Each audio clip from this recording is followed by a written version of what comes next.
Why do 72% of people fall for email scams? Let's make sure you're not one of them.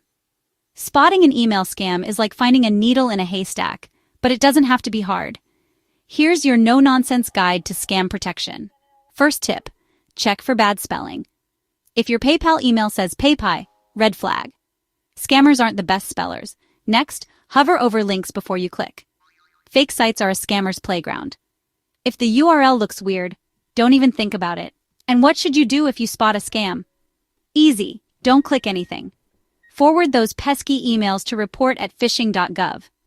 They'll handle the rest. Remember, staying scam-free is all about being alert and cautious. With these tips, you'll be an email scam detective in no time.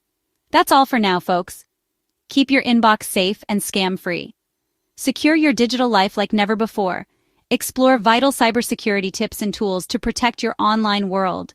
With support always available, you are never alone in the fight against fraud. Let us unite for a safer internet where community and peace of mind lead the charge. Hit like and subscribe for transformative insights and stay informed on the latest in digital defense. Hit the like button if you found this helpful and subscribe for more no-nonsense tips. Stay savvy.